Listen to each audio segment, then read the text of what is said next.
Assalamualaikum warahmatullahi wabarakatuh. Halo semuanya, selamat datang kembali di Nara Story bareng gua Bang Al. Gimana? Makin dibuat gregetan dan penasaran banget kan sama nasib non binar setelah rahasia asal-usulnya mulai terkuak. Dan gimana kelanjutan dokumen penting yang disimpan Bik Darmi di dalam peti tua itu? Alurnya bakal makin tegang dan penuh emosi. Atmosfer di rumah Tuan Sabda bener-bener kayak bom waktu deh, yang bisa meledak kapan aja. Apalagi kelakuan Bu Mawar dan Kak Arga yang makin semena-mena. Buat kalian yang kebetulan baru mampir di channel ini, gue sangat menyarankan buat tonton part 1 sampai part keempatnya dulu. Ya biar kalian gak bingung dan bisa dapet feel ceritanya secara utuh dari awal. Tapi buat kalian yang udah setia nangkring nih dari kemarin dan udah gak sabar pengen tahu kelanjutan perjuangan Pak Tirto dan Bik Darmi demi menegakkan keadilan untuk non-binar, yuk langsung aja kita masuk ke kelanjutan kisahnya. Siapin camilan kalian, pasang earphone-nya, dan enjoy the story. Gemuruh di dalam kabin raungan mesin mobil sedan hitam yang dikemudikan Pak Tirto membelah jalanan kota dengan kecepatan di atas rata-rata. Di dalam kabin atmosfer terasa begitu padat dan mencekam, seolah oksigen telah digantikan oleh ketegangan yang siap meledak. Papa duduk di kursi depan, di samping Pak Tirto, dengan rahang yang mengeras rapat. Jemarinya mencengkram erat pinggiran jok kulit hingga buku-buku jarinya memutih. Sepanjang perjalanan, tidak ada satupun kata yang keluar dari bilah bibirnya. Namun, napasnya yang berat dan memburu sudah cukup untuk menjelaskan badai kemarahan yang sedang berkecamuk di dalam dadanya. Aku duduk di kursi belakang, memeluk tas kainku dengan erat. Di dalam tas itu, selembar kertas hasil cetak nilai tes internal Fakultas Kedokteran berkerut akibat remasan tanganku yang gemetar. Angka 95% yang tertera di sana, yang beberapa menit lalu membawa kebahagiaan luar biasa hingga membuat air mataku tumpah, kini terasa seperti sebuah ketenangan sebelum badai. Pak Tirto, bisa lebih cepat lagi nggak? Suara Papa memecah keheningan, rendah namun syarat akan otoritasnya tidak membantah. Baik Tuan, jawab Pak Tirto tanpa menoleh. Tatapannya lurus ke depan, fokus menembus kemacetan, sementara kakinya menekan pedal gas lebih dalam. Dari kaca spion tengah, aku bisa melihat kilatan kecemasan sekaligus tekad yang sama besarnya di mata pria parubaya itu, yang telah setia mengabdi selama puluhan tahun itu. Aku menatap keluar jendela, memandangi deretan gedung dan pohon yang berlari cepat di belakang. Pikiranku melayang pada kata-kata Bik Darmi di telepon tadi. Gudang belakang, kamar kecilku, buku-buku lama Ibu Melati. 2 tahun lalu, gudang belakang yang berdebu dan penuh sarang laba-laba. Sebuah hukuman karena aku tidak sengaja menumpahkan kopi di gaun mahalnya. Aku menemukan sebuah peti kayu tua yang terkunci di sudut ruangan. Peti itu tertutup terpal-terpal usang dan tumpukan kardus kosong. Ketika aku berhasil membukanya dengan sebuah obeng berkarat, aku menemukan harta karun yang mengubah hidupku. Puluhan buku teks kimia organik, jurnal dermatologi internasional tahun 90-an, dan beberapa buku catatan bergaris dengan sampul kulit yang mulai mengelupas. Di halaman pertama buku catatan itu tertulis nama dengan tinta biru yang anggun, Melati Sabda. Sejak hari itu, kamar kecilku yang dingin di dekat area pelayan berubah menjadi laboratorium pikiran. Tiap malam, di bawah pendar temaram lampu belajar bekas, aku melap baris demi baris formula yang ditulis oleh tangan Ibu Melati. Aku mempelajari bagaimana beliau menggabungkan ekstrak kelopak mawar dengan berbagai pelarut alami untuk mempertahankan kestabilan antioksidannya, atau bagaimana beliau menggunakan minyak dedak badi, rice bran oil, sebagai tabir surya alami jauh sebelum industri kosmetik modern menjadikannya tren. Buku-buku itu adalah duniaku, pelarianku dari sisaan mental yang setiap hari ku terima dari Ibu Mawar dan Kak Arga. Dan kini dunia itu sedang dilambang kehancuran. Kita sudah sampai Tuan. Suara Pak Tirto membuyarkan lamunanku.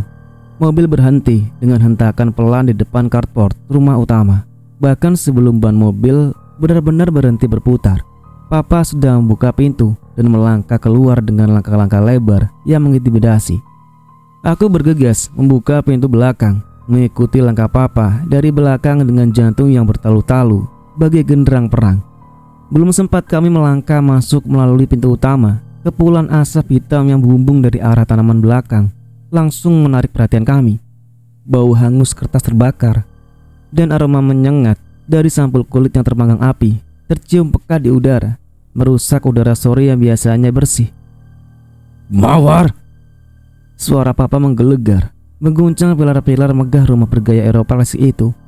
Beliau tidak berjalan lagi, melainkan berlari menuju koridor samping yang menghubungkan rumah utama dengan area pelayan dan taman belakang. Ketika kami tiba di sana, pemandangan yang tersaji membuat darahku seolah berhenti mengalir. Sebuah tong besi besar yang biasanya digunakan untuk membakar sampah daun kering kini dipenuhi kobaran api yang menjilat-jilat. Di samping tong tersebut, Bu Mawar berdiri dengan anggun, mengenakan gaun rumah sutra berwarna merah menyala, memegang beberapa jilid buku catatan bersampul kulit milik Ibu Melati. Wajahnya yang dilapisi riasan tebal tampak distorsi oleh kepuasan yang sadis. Di dekatnya, Karga berdiri dengan tangan di saku celana, tersenyum miring sambil sesekali menendang tumpukan jurnal internasional yang sengaja dirobek-robek hingga lembarannya berserakan di atas rumput. Beberapa pelayan, termasuk Bidarmi, berdiri berkerumun di sudut dengan wajah pucat dan mata sembab, tidak berani mendekat karena takut pada ancaman Bu Mawar. "Papa!" Bu Mawar tersentak mendengar teriakan papa. Namun keterkejutannya dengan cepat digantikan oleh senyuman sinis yang menantang. Baguslah papa sudah pulang. Lihat ini, Pak. Lihat apa yang disembunyikan oleh anak pungut kesayangan papa ini di kamarnya." Hentikan Mawar, hentikan sekarang juga. Papa berteriak. Suaranya bergetar hebat, menahan amarah yang teramat sangat. Beliau bergerak maju untuk merebut buku yang ada di tangan Bu Mawar. Namun Bu Mawar dengan cepat melemparkan sisa buku-buku itu ke dalam tong besi yang apinya sedang berkobar besar. "Tidak, jangan Bu!" Aku menjerit, kehilangan seluruh aurat ketakutanku. Aku berlari maju, mengabaikan hawa panas yang menyengat, mencoba menggapai tong besi itu untuk menyelamatkan apa yang tersisa dari peninggalan Ibu Melati. "Binar, jangan, bahaya!" Pak Tirto dengan sigap menahan pundaku, menarikku mundur sebelum jemariku menyentuh besi yang mulai merah akibat panas api. Di dalam tong, lembaran-lembaran kertas yang berisi tulisan tangan Indah Bu Melati, rumus-rumus kimia yang kuhafal di luar kepala, sketsa botol kosmetik pertama PT Sabda Melati, catatan harian tentang impian beliau, perlahan-lahan menghitam, menggulung, dan berubah menjadi abu kelabu yang berterbangan di tiup angin sore. Air mataku luruh tanpa bisa dibendung. Rasanya seolah-olah aku melihat Ibu Melati mati untuk kedua kalinya di depan mataku sendiri, dan aku tidak berdaya untuk mencegahnya. Kenapa kamu melakukan itu Mawar? Apa salah buku-buku itu padamu? Napas papa terengah-engah, matanya memerah, menatap tumpukan abu di dalam tong. Tangan papa mengepal begitu keras hingga urat-urat di lengannya menonjol jelas. "Apa salahnya?"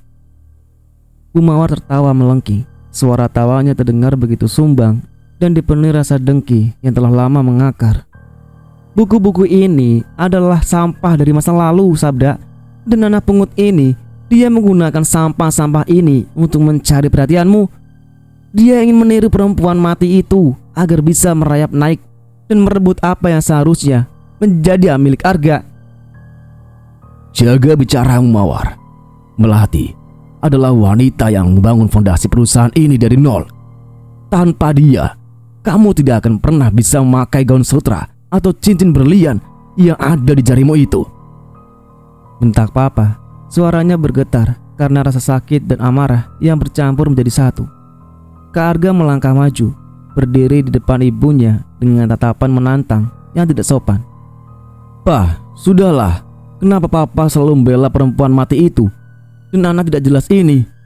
Lihat apa yang dia lakukan kemarin di kantor.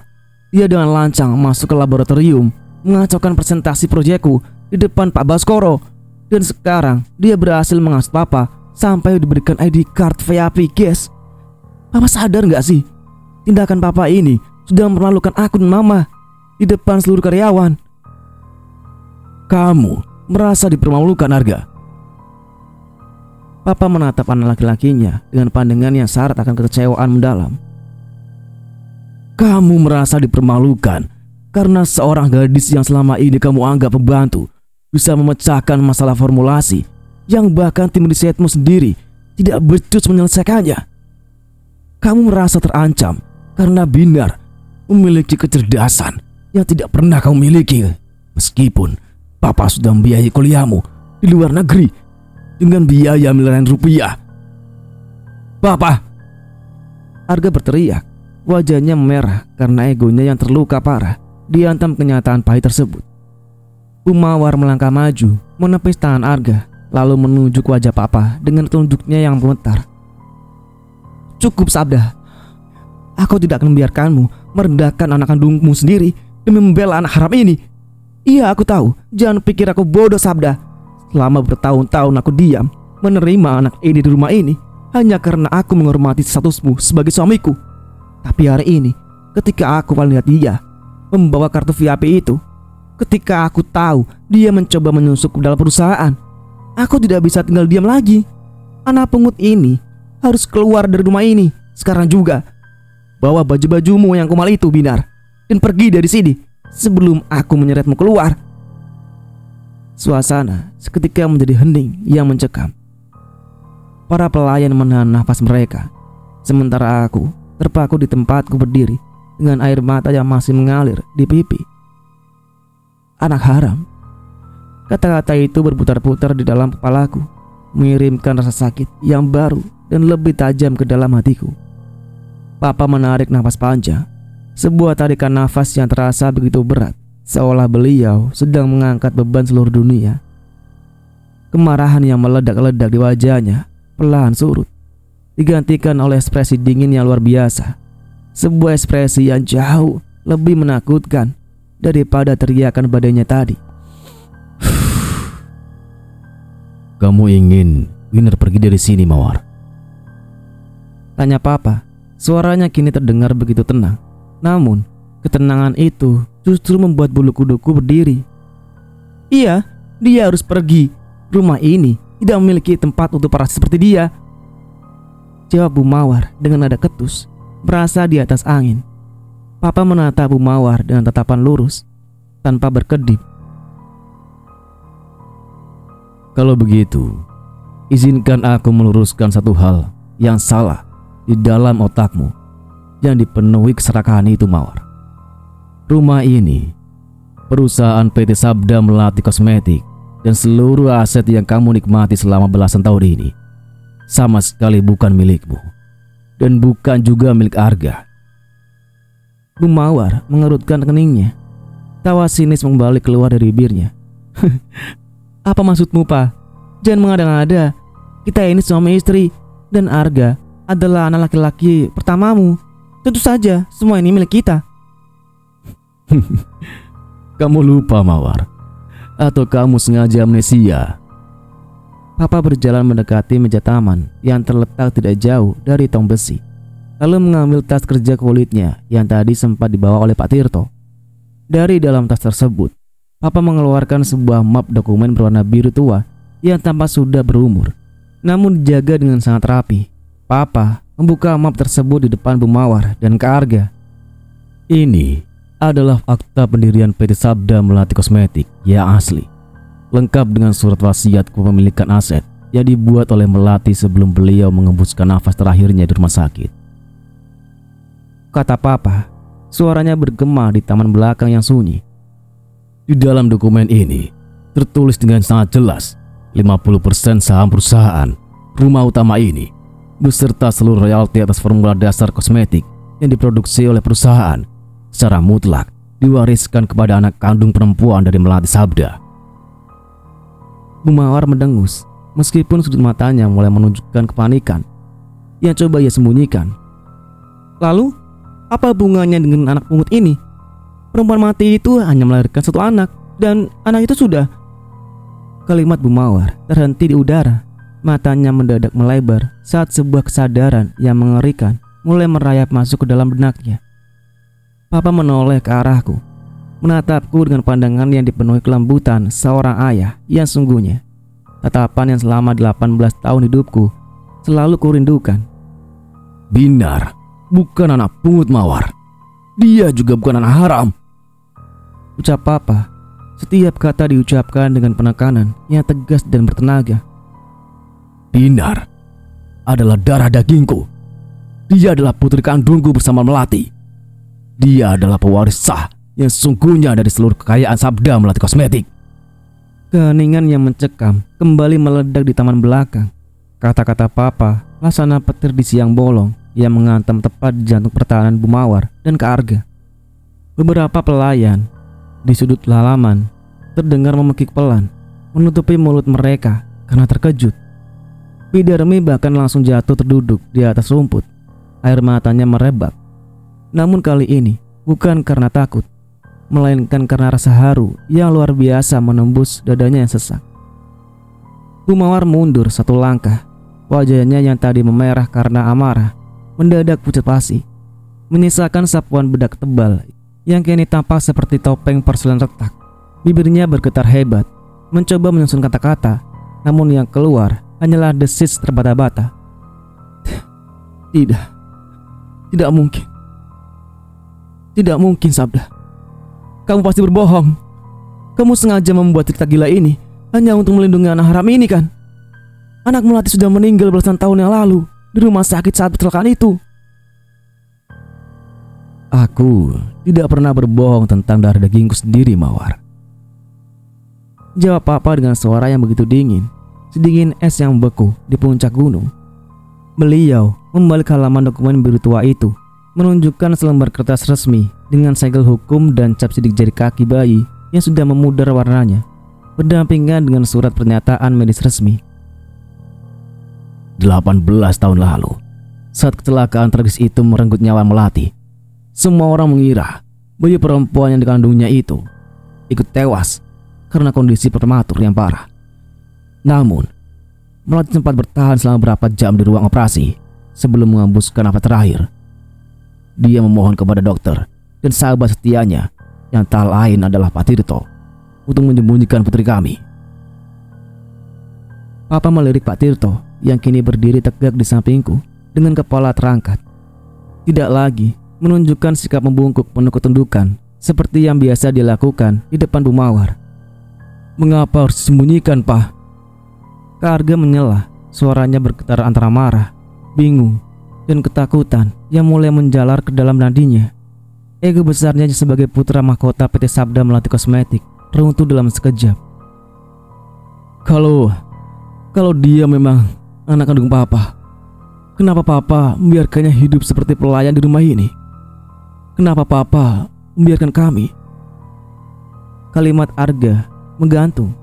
Dia tidak berani melanjutkan kata-katanya saat menyadari betapa kejamnya perlakuan yang telah dia dan ibunya timpakan kepadaku selama bertahun-tahun. Karena aku harus melindunginya dari kalian, bentak Papa. Suaranya kembali meninggi, membuat Arga tersentak mundur. Saat itu, setelah Melati tiada, keluarga besarmu Mawar mendesakku untuk segera menikahimu demi kepentingan ekspansi bisnis. Aku tahu waktamu. Aku tahu betapa serakahnya keluargamu. Jika mereka tahu Melati meninggalkan seorang pewaris sah yang memiliki hak mutlak atas separuh kekayaan perusahaan, nyawa bayi kecil ini tidak akan pernah aman. Pak Tirto membawa Binar jauh ke sebuah desa terpencil, merawatnya secara rahasia hingga usianya mencukupi. Dan ketika aku membawanya kembali ke rumah ini dengan status anak pungut, itu adalah satu-satunya cara agar aku bisa mengawasinya di bawah atap yang sama tanpa memicu kecurigaan kalian. Napas Papa memburu saat menceritakan rahasia yang telah beliau pendam sendirian selama hampir 2 dekade. Aku sengaja bersikap dingin padanya di depan kalian. Aku menahan diri untuk tidak memeluk putriku sendiri saat dia menangis. Aku membiarkan hatiku hancur berkeping-keping setiap kali melihat dia mengenakan pakaian loak dan membersihkan rumah ini. Semua itu kulakukan agar kalian menganggapnya tidak berharga, agar kalian tidak melihatnya sebagai ancaman. Tetapi kecerdasan Melati mengalir deras di dalam darahnya. Jenius tidak bisa disembunyikan oleh baju kumal atau tumpukan debu gudang. Aku mendengarkan setiap kalimat papa dengan tubuh yang bergetar hebat. Tas kain di pelukanku terjatuh ke atas rumput, bersamaan dengan robeknya seluruh pemahamanku tentang hidupku selama ini. Selama 18 tahun, aku hidup dengan keyakinan bahwa aku adalah sebatang kara yang beruntung karena dipungut dari jalanan. Aku menerima setiap makian Bu Mawar, setiap tendangan dan ejekan ke Arga, dengan pemikiran bahwa itu adalah harga yang harus kubayar untuk menumpang hidup. Binar bukan anak pungut. Binar adalah darah dagingku. Kata-kata papa terngiang-ngiang di telingaku, mengantarkan kehangatan yang asing, sekaligus rasa sakit yang teramat sangat atas pengorbanan yang harus kami lalui. Aku menatap abu pembakaran buku di dalam tong besi yang masih mengumpulkan asap tipis. Jadi, wanita anggun bernama Melati Sabda yang catatan formulanya kulhab setiap malam, yang wajahnya memenuhi dinding ruang redaksi kantor, adalah ibuku, ibu kandungku. Ini tidak sah. Ini rekayasa. Bu Mawar berteriak histeris, mencoba merebut map di tangan papa. Namun, dengan cepat, papa menarik map itu menjauh, menatap Bu Mawar dengan pandangan penuh rasa jijik. Dokumen ini telah diverifikasi oleh 3 notaris independen dan pengacara hukum keluarga hari ini, Mawar. Alasan mengapa aku memberikan ID card VIP guest kepada Binar kemarin, dan mengapa aku membawanya mengikuti tes internal Fakultas Kedokteran hari ini adalah untuk mempersiapkan hari kebangkitannya. Nilai tesnya 95%. Dia memecahkan rekor tertinggi dalam sejarah pengujian formulasinya, membuktikan secara mutlak kepada Dewan Komisaris bahwa dia adalah satu-satunya orang yang layak memimpin divisi riset dan pengembangan PT Sabda Melati. Papa menarik napas dalam, lalu menunjuk ke arah pintu gerbang utama. Dan sekarang, sandiwara ini sudah selesai. Aku tidak perlu lagi berpura-pura untuk melindungi putriku, karena dia kini telah memiliki kekuatan hukum yang sah. Arga, ayo kita pergi ke kantor hukum pamanmu. Kita tidak bisa membiarkan kegilaan ini terjadi. Bu Mawar menarik lengan anaknya dengan panik. Matanya liar mencari celah untuk membantah. Namun, Arga hanya berdiri terpaku. Wajah sombong yang biasanya merendahkanku kini menyeratkan kehancuran yang total. Dia menatapku bukan lagi dengan pandangan penuh penghinaan, melainkan dengan ketakutan yang mendalam terhadap seorang musuh yang kekuatannya baru saja bangkit dari dalam kubur. Malam harinya, atmosfer di rumah utama berubah total. Bu Mawar dan Kak Arga mengunci diri di dalam kamar mereka di lantai atas. Terdengar suara barang-barang pecah memecah keheningan malam, disusul oleh perdebatan sengit antara ibu dan anak yang panik mempertahankan status sosial mereka yang berada di ujung tanduk. Sementara itu, aku berada di kamar kecilku di dekat area pelayan. Kamar ini berukuran tidak lebih dari 3 kali 3 meter, dengan dinding semen tanpa cat yang dingin dan sebuah ranjang besi tua yang berderit setiap kali aku bergerak. Di atas meja belajar kayu bekas yang permukaannya sudah mengelupas, terletak selembar kertas hasil tes internal Fakultas Kedokteran yang tadi sempat berkerut dalam genggamanku. Di sampingnya terdapat sebuah kotak beludru hitam berukuran sedang yang baru saja diberikan oleh papa beberapa menit yang lalu. Pintu kamarku diketuk dengan sangat perlahan. Binar, boleh papa masuk?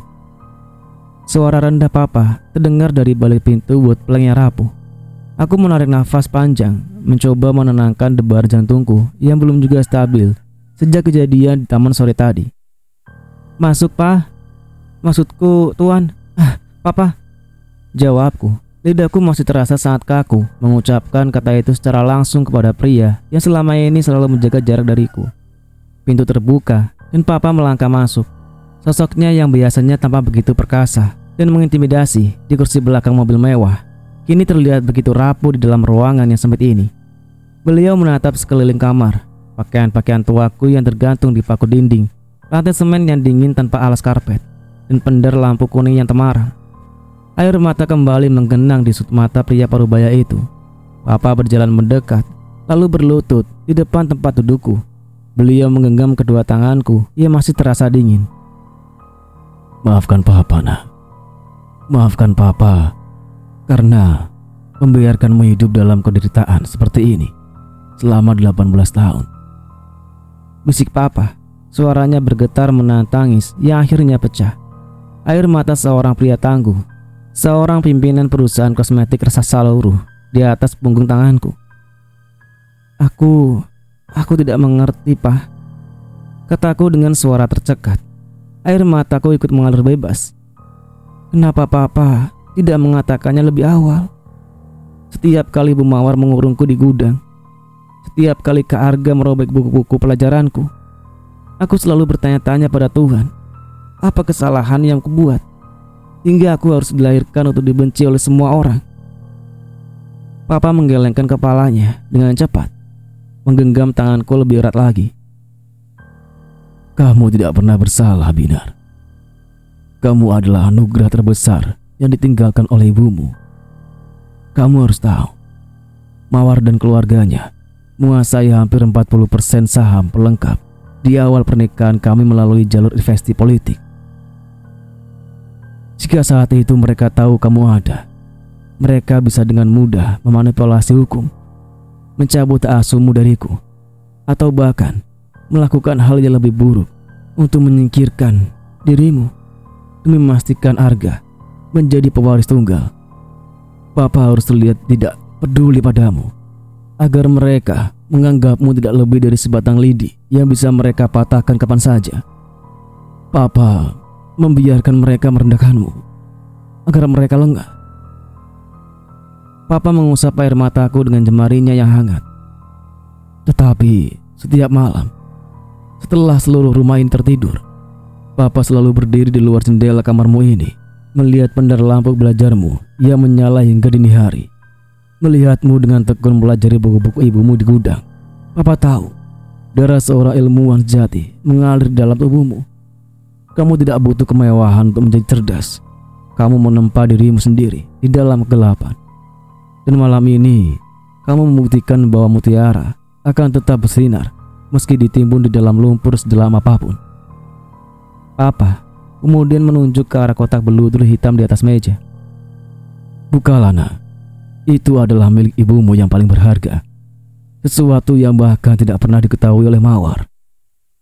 Dengan tangan yang sedikit gemetar, aku membuka pengait kotak beludur tersebut. Di dalamnya terbaring sebuah kalung perak dengan liontin berbentuk kelopak bunga mawar. Yang di tengahnya tertanam sebuah batu jamrut hijau yang berkilau indah. Namun, yang menarik perhatianku bukanlah perhiasan mewah itu, melainkan sebuah kunci kuningan kecil yang terletak di bawah bantalan berludru, bersama dengan sebuah flash disk inskripsi titanium berwarna perak. Itu adalah kunci berangkas pribadi ibumu di bank pusat. Jelas Papa. Senyum bangga kini terukir di wajahnya yang mulai dihiasi kerutan usia. Mawar mengira dia telah memusnahkan seluruh peninggalan Melati dengan membakar buku-buku catatan di taman sore tadi. Dia mengira dengan membakar kertas-kertas itu dia bisa menghentikan langkahmu. Tetapi dia bodoh. Dia tidak tahu bahwa formula-formula yang dibakarnya itu hanyalah catatan dasar. Formula inti, hak paten asli dari produk-produk legendaris PT Sabda Melati, serta formula rahasia anti-aging eksilir yang selama ini dicari-cari oleh seluruh industri kosmetik dunia, tersimpan dengan sangat aman di dalam brankas itu dan di dalam flash disk tersebut. Papa berdiri lalu menepuk pundaku dengan mantap. Besok pagi, pengacara kita akan membacakan tuntutan pemisahan aset dan pengembalian hak milik perusahaan secara resmi di depan dewan direksi. Mawar dan Arga tidak akan bisa berkutik lagi. Besok adalah hari di mana kamu melangkah keluar dari kamar pelayan ini, Binar. Kamu akan menempati kamar ibumu di sayap kanan rumah utama, dan kamu akan mengambil tempat yang seharusnya menjadi milikmu di kantor pusat. Aku menatap kunci kuningan dan flash disk di tanganku, lalu beralih menatap lembaran hasil cetak nilai tesku. Rasa sedih atas hilangnya buku-buku catatan fisik ibu Melati di dalam kobaran api sore tadi perlahan-lahan menguap. digantikan oleh kobaran tekad yang baru dan jauh lebih membara di dalam dadaku. Bu Mawar mungkin bisa membakar kertas itu menjadi abu, namun beliau tidak akan pernah bisa membakar ilmu yang telah melekat di dalam pikiranku dan formula yang telah kuhidupkan di dalam kepalaku. Terima kasih Papa, ucapku tegas, menghapus sisa air mata di pipiku. Aku siap. Keesokan paginya, sinar mentari menyinari gedung pencakar langit PT Sabda Melati Kosmetik dengan begitu cerah. Namun di dalam ruang rapat utama di lantai 30, atmosfer terasa begitu dingin dan tegang. Sebuah meja oval besar dari kayu mahoni terbaik dikelilingi oleh belasan anggota dewan komisaris, para pemegang saham utama, serta tim hukum perusahaan.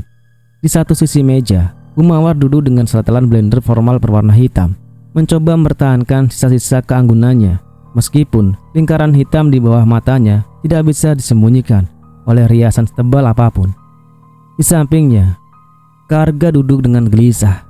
Kakinya tidak berhenti bergerak di bawah meja, sementara jemarinya terus memainkan pulpen mahal dengan raut wajah yang dipenuhi kecemasan mendalam. Paman Arga, seorang pengacara korporat bernama Surya, duduk di ujung meja dengan tumpukan berkas hukum, siap untuk melakukan perlawanan. Pintu ganda ruang rapat terbuka lebar. Pak Tirto melangkah masuk terlebih dahulu, memegang pintu dengan sikap hormat yang penuh wibawa. Kemudian, Papa melangkah masuk dengan setelan jas abu-abu gelapnya yang harismatik. Namun kali ini, beliau tidak berjalan sendirian. Di sampingnya, aku melangkah dengan dagu terangkat tegak. Hari ini, aku tidak lagi mengenakan baju kain lowak atau tas belanja usang. Aku mengenakan kemeja sutra putih bersih dipadukan dengan celana panjang formal berwarna biru dongker yang pas di tubuhku. Rambutku yang biasanya dikucir asal-asalan ini disanggul rapi, memperlihatkan garis rahangku yang tegas. Garis rahang yang sangat mirip dengan foto Ibu Melati yang terpajang di lobi utama gedung ini. Di leherku, kalung liontin kelopak mawar perak dengan jamrut hijau berkilau di bawah lampu kristal ruang rapat.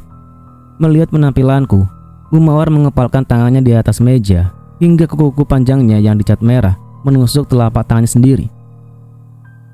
Sabda, apa maksudnya ini?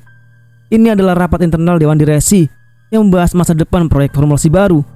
Kenapa kamu membawa anak ini ke dalam ruangan ini? Tuntut Bu Mawar. Suaranya melengking tinggi, memecah kesunyian ruangan. Papa tidak langsung menjawab. Beliau menarik kursi utama di kepala meja untukku, membiarkanku duduk di sana, posisi yang biasanya ditempati oleh ketua konsultan riset. Sementara Papa sendiri mengambil posisi berdiri di sampingku. Tindakan itu mengirimkan gelombang kejutan ke seluruh ruangan. Harap tenang Ibu Mawar. Suara Pak Baskoro, salah satu komisaris yang paling senior di perusahaan, menimpali dengan nada berwibawa. Tuan Sabda telah meminta pertemuan darurat ini dengan agenda yang sangat krusial yang melibatkan keabsahan struktur kepemilikan saham dan hak paten produk.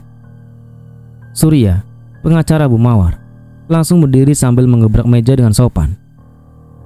Tunggu sebentar. Berdasarkan dokumen pernikahan dan akta perusahaan yang kami pegang selama 15 tahun terakhir, Saudara Arga adalah pewaris tunggal dari garis keturunan Tuan Sabda yang berhak atas posisi kepala divisi riset. Setelah menyelesaikan studinya, kehadiran seorang asing di sini tidak memiliki dasar hukum yang kuat. Seorang asing, katamu Surya. Papa mendengus sinis. Beliau memberi isyarat kepada Pak Malik, pengacara keluarga kami, yang baru saja masuk membawa koper jinjing hitam. Pak Malik membuka kopernya dan mengeluarkan beberapa bandel dokumen resmi yang tebal, lalu membagikannya kepada setiap anggota komisaris yang ada di ruang tersebut. Para hadirin sekalian, ujar Pak Malik dengan suara yang lantang dan jelas. Dokumen yang ada di hadapan Anda semua adalah surat wasiat asli yang terdaftar di lembaran negara, dibuat oleh mendiang Ibu Melati Sabda, pendiri utama sekaligus pemilik sah dari formula dasar PT Sabda Melati Kosmetik sebelum beliau wafat. Pak Malik mengarahkan pandangannya pada Bu Mawar dan Arga yang mulai gemetar. Di dalam pasal 4 ayat 2 surat wasiat ini disebutkan secara mutlak bahwa hak asuh atas formula dasar, royalti produksi, serta 50% saham pengendali perusahaan tidak diwariskan kepada Tuan Sabda, melainkan secara langsung diturunkan kepada putri kandung perempuan mereka yang bernama Binar Melati Sabda. Bohong. Anak itu sudah mati, teriak Bu Mawar. Wajahnya kini distorsi oleh kepanikan yang luar biasa. Semua orang di rumah sakit tahu bahwa bayi itu tidak selamat. Bayi itu selamat, Mawar, Sahut Papa dengan tenang namun mematikan. Dan untuk memastikan tidak ada celah bagi kalian untuk mengelak atau menuduh rekayasa, kami telah melakukan tes DNA resmi di 3 lembaga forensik independen yang berbeda 2 hari yang lalu menggunakan sampel DNA-ku, sampel DNA dari garis keturunan Melati yang tersimpan di bank medis, dan DNA Binar. Pak Malik melemparkan 3 lembar kertas hasil laboratorium ke tengah meja, tepat di hadapan Bu Mawar dan Arga. Hasilnya menunjukkan akurasi 99,99%. Nona Binar adalah putri kandung sah dari Ibu Melati Sabda dan Tuan Sabda. Secara hukum, mulai detik ini, Nona Binar adalah pemilik saham mayoritas tunggal di perusahaan ini. Ruangan itu seketika riuh oleh bisik-bisik para komisaris. Beberapa dari mereka menatapku dengan pandangan penuh rasa hormat yang baru. Sementara yang lainnya langsung memeriksa dokumen medis tersebut dengan sama. Ini tidak mungkin. Kak Arga menatap hasil tes DNA itu dengan mata yang terbelalak. Tubuhnya lemas, pulpen mahal di tangannya terlepas dan menggelinding di atas meja kayu mahoni. Seluruh dunia kemewahan, status sebagai pewaris tahta perusahaan, dan kesombongan yang diagung-agungkan selama ini hancur berkeping-keping di depan matanya sendiri. Dia kini menyadari bahwa posisinya selama ini tidak lebih dari seorang penunggang gratis di atas kekayaan milik ibu dari gadis yang selalu dia sebut pembantu. Baik, katakanlah akan memiliki saham itu sah secara hukum. Namun, berdasarkan anggaran dasar perusahaan, posisi kepala divisi riset dan pengembangan hanya bisa diduduki oleh seorang yang memiliki kualifikasi akademis dan kemampuan nyata dalam memecahkan masalah formulasi kosmetik. Saudara Arga telah menempuh pendidikan di luar negeri dengan biaya miliaran rupiah. Sedangkan Nona Binar, dia bahkan tidak memiliki gelar sarjana. Bagaimana mungkin Dewan Komisaris mempercayakan masa depan produk kita kepada seorang yang tidak memiliki latar belakang akademis? Mendengar argumen tersebut, beberapa komisaris tampak mengangguk setuju. Bisnis kosmetik adalah bisnis yang sangat bergantung pada sains dan kepercayaan publik. Mereka tidak bisa mempertaruhkan reputasi perusahaan hanya berdasarkan surat wasiat keluarga. Bu Mawar melihat secerca harapan dari argumen pengacaranya. Beliau menegakkan punggungnya kembali, menatapku dengan senyuman sinis yang licik. Benar sekali, perusahaan ini bukan taman bermainan anak, Sabda. Tanpa formula baru yang matang untuk proyek Organic Radiance minggu depan, kita akan kehilangan kontrak dengan investor dari Jepang. Arga telah menyiapkan presentasi formulasinya. Apa yang bisa dilakukan oleh anak ini selain membersihkan lantai? Papa hendak berbicara untuk membelaku, namun aku mengangkat tangan kananku sedikit, memberi isyarat kepada Papa bahwa kali ini biarkan aku yang menyelesaikan pertarungan ini dengan caraku sendiri. Papa menatapku, melihat kilatan tekad yang sama persis dengan mata mendiang ibuku. Lalu beliau tersenyum dan melangkah mundur 1 langkah, memberiku panggung sepenuhnya.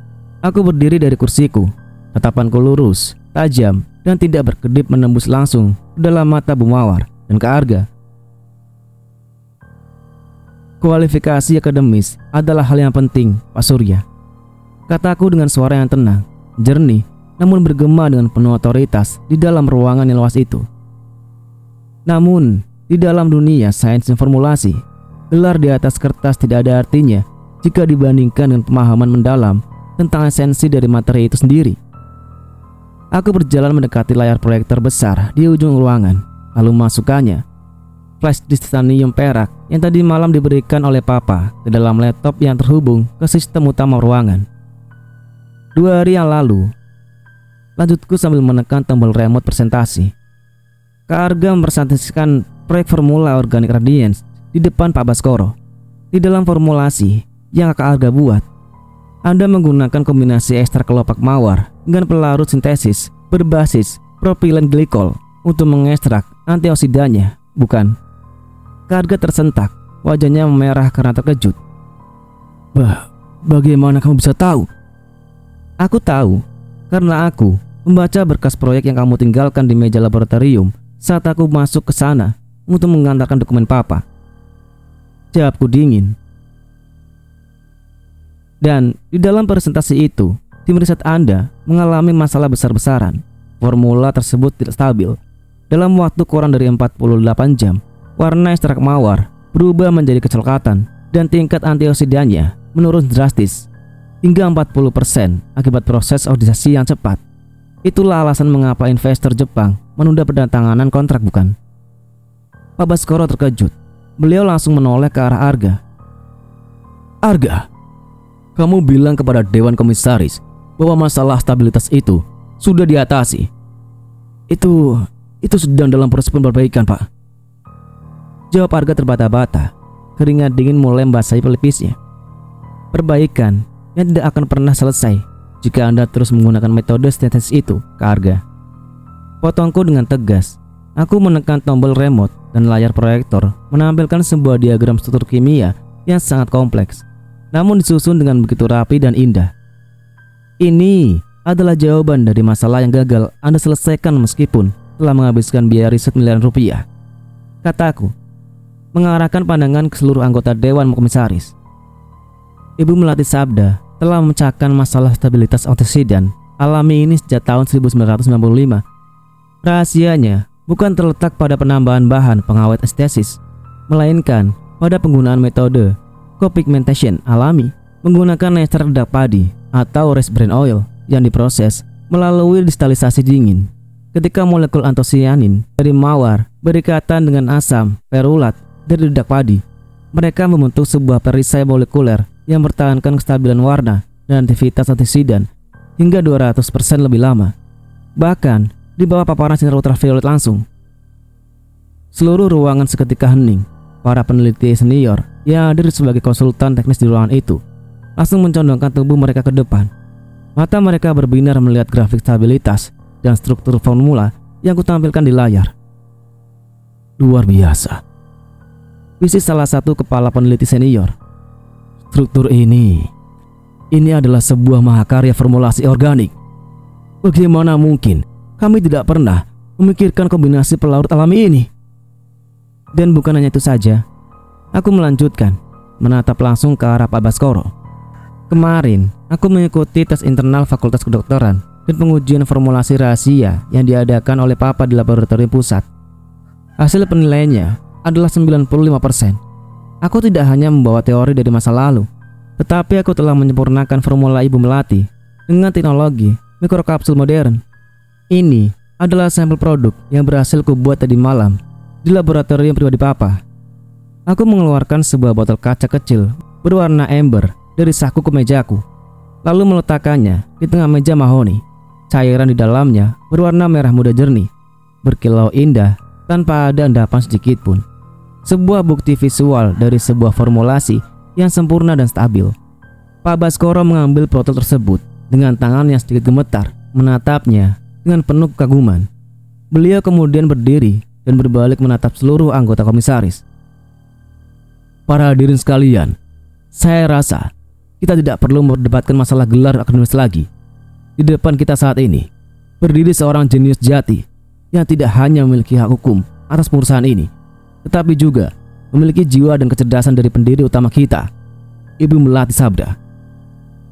Pak Baskoro kemudian menatapku dengan senyuman hangat penuh penghormatan. Selamat datang di rumah Anda yang sesungguhnya, Nona Binar Melati Sabda, Kepala Divisi Riset dan Pengembangan PT Sabda Melati Kosmetik yang baru. Suara tepuk tangan bergemuruh memecah keheningan ruang rapat. Para komisaris dan pemegang saham berdiri satu persatu, memberikan standing ovation atas pembuktian luar biasa yang baru saja kusajikan. Di sudut meja, Bu Mawar dan Kak Arga duduk membeku di tengah pengumur tepuk tangan yang ditujukan kepadaku. Wajah mereka menyeratkan dengan kekalahan yang mutlak.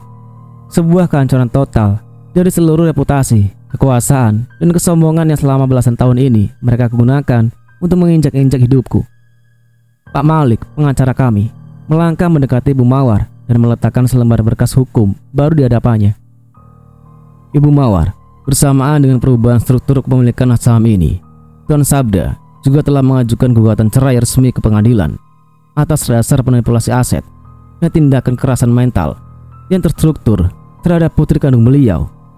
Berdasarkan perjanjian pernikah dan bukti-bukti pembakaran dokumen berharga milik Ibu Melati di taman kemarin sore yang telah direkam secara penuh oleh sistem keamanan tersembunyi yang dipasang oleh Pak Tirto, Anda dan putra Anda tidak berhak mendapatkan sepeser pun harta gunung kini dari aset PT Sabda Melati. Apa? Bu Mawar berteriak, suaranya tercekat di tenggorokan. Sabda, kamu tidak bisa melakukan ini padaku. Aku adalah istrimu. Papa menatap Bu Mawar untuk terakhir kalinya. Tatapannya dingin, tanpa ada sedikit pun rasa kasihan yang tersisa. Kamu adalah wanita yang merusak kedamaian rumah ini, Mawar. Kamu membakar catatan-catatan Melati karena kamu takut pada bayang-bayangan kehebatannya. Kamu menindas Binar karena kamu tahu di dalam hatimu yang paling dalam, anak kandungmu sendiri tidak akan pernah bisa menandingi kecerdasannya. Sekarang, silahkan kemasi barang-barang pribadi kalian dari rumah utama sebelum matahari terbenam hari ini. Jika tidak, petugas keamanan ia akan menyeret kalian keluar. Karga menyembunyikan wajahnya di balik kedua telapak tangannya. Baunya bergetar hebat, meratapi nasibnya yang kini berubah drastis dalam sekejap mata. Dari seorang putra mahkota yang dipuja-puja, kini dia tidak lebih dari seorang pemuda tanpa masa depan di perusahaan ini. Menanggung malu di depan seluruh dewan direksi yang selama ini dia remehkan. Bu Mawar berdiri dengan tubuh yang lemas, melangkah keluar dari ruang rapat dengan langkah kaki yang gontai, diikuti oleh Arga dan pengacaranya. Ia sudah tidak memiliki argumen apapun untuk membela mereka. Topeng kesombongan itu kini telah pecah berkeping-keping, menyisakan abu kehancuran yang mereka ciptakan sendiri di atas keserakan mereka. Sore harinya, angin bertiup lembut di taman belakang rumah utama. Tong besi besar yang kemarin menjadi saksi bisu pembakaran buku-buku catatan Ibu Melati kini telah disingkirkan. Di tempatnya berdiri, kini telah dibersihkan dan ditanami kembali dengan deretan bunga mawar putih yang segar, memancarkan aroma harum yang menenangkan di udara sore yang bersih. Aku berdiri di tepi taman, menatap hamparan bunga mawar tersebut. Di leherku, leontin jamrut hijau berkilau di terpa cahaya matahari yang berwarna keemasan. Di tanganku, terdapat sebuah buku catatan bersampul kulit baru yang sengaja aku beli siang tadi. Di halaman pertamanya, aku telah menuliskan sebuah nama dengan tinta baru yang anggun. Binar Melati Sabda. Pak Tirto berjalan mendekat, membawakan secangkir teh hangat untukku, disusul oleh Papa yang melangkah dengan senyuman yang kini tampak begitu lepas, tanpa ada beban rahasia lagi yang menyelimuti wajahnya. Bagaimana perasaanmu hari ini, Binar?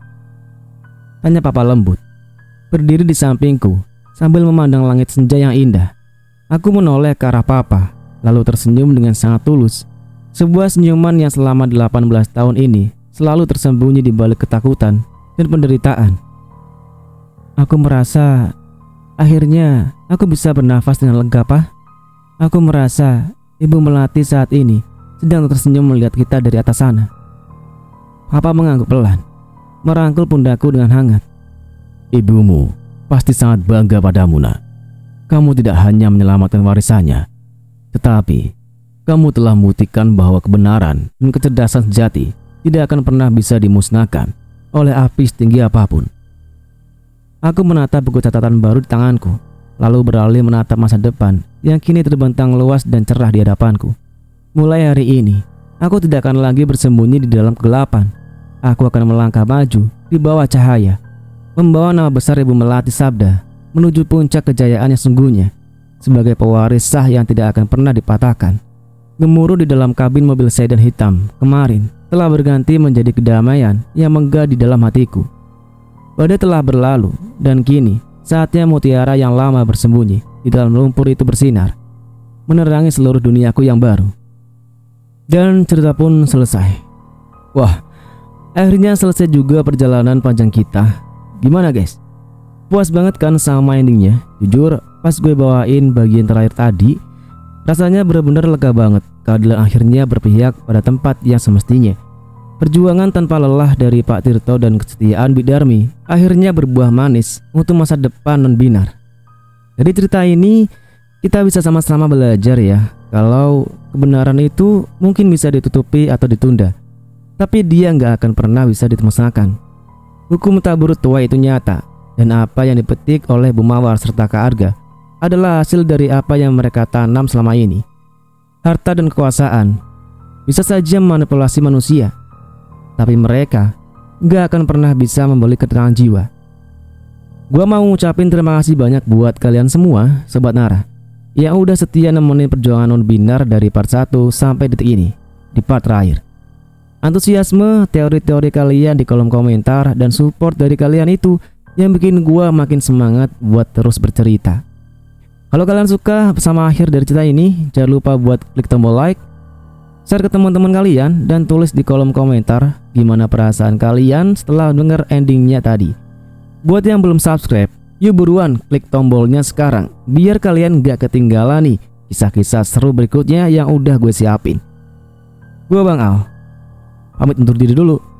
Tetap jaga kesehatan, dan sampai ketemu lagi di kisah Nara Story selanjutnya. Wassalamualaikum warahmatullahi wabarakatuh. See you guys.